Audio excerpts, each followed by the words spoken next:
It's been ghostly quiet the last half hour here, which perhaps given the time is not all that surprising. But welcome back to what earlier has been really a very busy studio indeed. Far more calls than last month overall, and they seem to be pretty good ones too.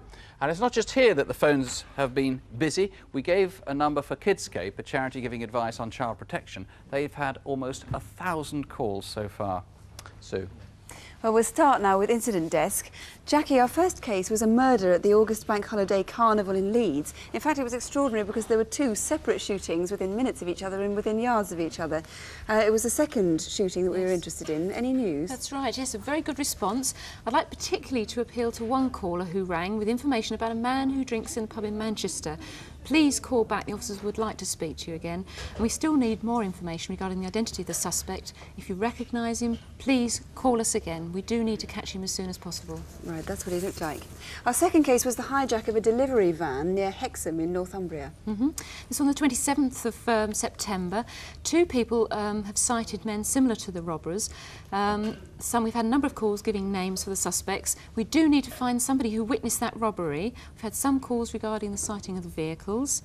But have another look. If anyone knows where they are now, please call the incident room at Hexham. They're still open and waiting for your call. Right, and those were two particularly good descriptions.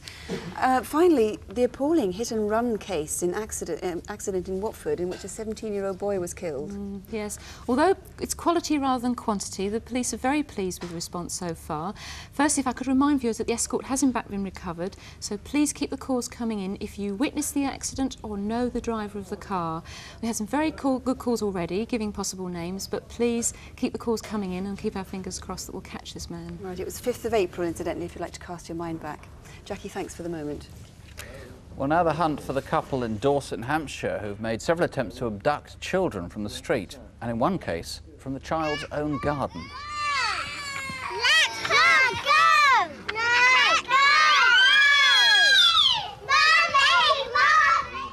Steve Maidman, you've just had some more calls or notes about them passed to you. What sort of response have you had? We've had well over 200 calls in the studio so far this evening. Some of the callers have named particular individuals, others have related similar circumstances. But I don't think yet we've had that one all-important call that's going to identify these two people. You thought before the main programme you might hear of more attempted abductions. Has that been the case? Yes, very much so. We've heard of very similar circumstances up and down the country. And it does give rise to the question that I think we may be talking about the same couple. The same descriptions you're getting? The descriptions are so similar that I think there's a fairly good chance, yes. So tell us again about, we don't know much about the man, but we know a little bit about the woman and we know about their car. Yes, the woman is identifiable particularly because she's got this shoulder-length blonde dyed hair, which is dark at the roots. She's with a similarly aged man, that's 35 to 40-year-old man, with dark wavy hair, and they're in a dark blue or black Volvo motor car. It's a fairly old model with rusty wheel arches. OK, Miss Maidman, thank you. We also appealed again about Simon Jones. He's the 4-year-old who was abducted from a park in Hemel Hempstead in Hertfordshire. Now, we've had several callers who think they can identify this man, and two have given the same name. Now, of course, that's being followed up right now. Well, next we appealed for anyone who may have seen Paul Stevens on the night he was murdered. That was Wednesday, the 22nd of August. The barman at the Chariot pub in Hounslow remembers serving Paul 2 pints of lager, and that was about 10 o'clock. The question is, where did Paul go next? Was he alone? And how did he get to Southall, 3 miles away? Well, DCI Bland, what sort of answers, if any, have you had to those questions? Well, very reassuring. We've had over 50 responses here, and there's two people who rung in who I'd desperately like to speak to again. That's a lady who says that she saw him leave the pub with a man. Now, she didn't give a name, and I don't necessarily want her to give a name, but if she will just ring and talk to us again, we need a description of the man she saw him leave with. The other is a man who says that he saw Paul outside the Tankerville at about 2 o'clock in the morning, standing by a man with a Ford Cortina, green Ford Cortina, and I would desperately like to speak to that man again. I think his information could be vital. Right, so you don't mind them remaining anonymous as long as they give you a lot more concrete information? That's correct, yes. Have many people phoned to say they actually saw Paul that night or they knew Paul? A fair number of people have rung to say that they knew Paul. Some, quite gratifyingly, have actually rung and said that they've had sexual contact with him and seem to be quite happy to accept my assurances that nothing will come of this matter other than we will interview them concerning Paul. I'm very gratified at that. Right. Have you had any suggestions as to the identities of the two men that Paul was seen with that night? Some suggestions, but I could do with more. I really need every lead I can get in this matter. First of all, there was the man chatting to him in the Tankerville pub in Hounslow at around 8 o'clock. Yeah. 38 to 40, 5'9", white man, medium build, grey, short, receding hairline, but the big thing with him is his blue hazel eyes. Unusual. And the second man was about an hour later in the Chariot pub, a younger man. Much younger than Paul, 19 to 21, 6 foot tall, slim build, fair, maybe blonde hair, swept back, white t-shirt, blue jeans, and black Adidas trainers. Anybody who knows him or can identify him for us, please come forward. Mr. Bland, thanks very much.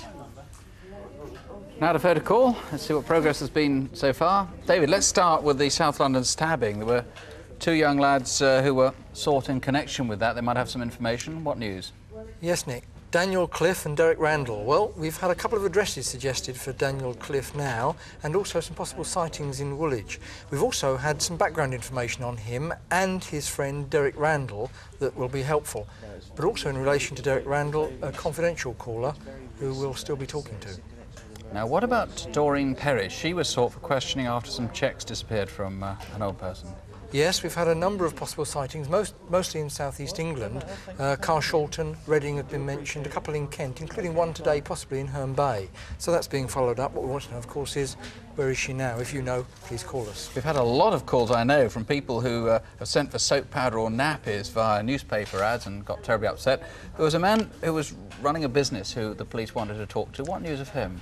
Yes, we've had nearly 30 calls on that particular case, including some additional victims who too have sent off money for nappies and so on and not received the goods. We also had a couple more names suggested for our man, and so they're being followed up too. He was using the name Johnston, but maybe using another name. OK, and there was a robber who, to all intents and purposes, looked like a woman robbing a building society. Obviously, the officers weren't entirely sure at first, but I must say it's pretty convincing. What news on that? Well, yes, a lot of the viewers weren't convinced. They've called in and think this possibly could be a man, and indeed have suggested some names for who it might be, but there have also been a couple of names suggested for women as well.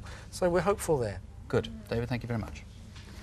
Well, now the case of 23-year-old Gail Whitehouse, who worked in the red light district of Wolverhampton.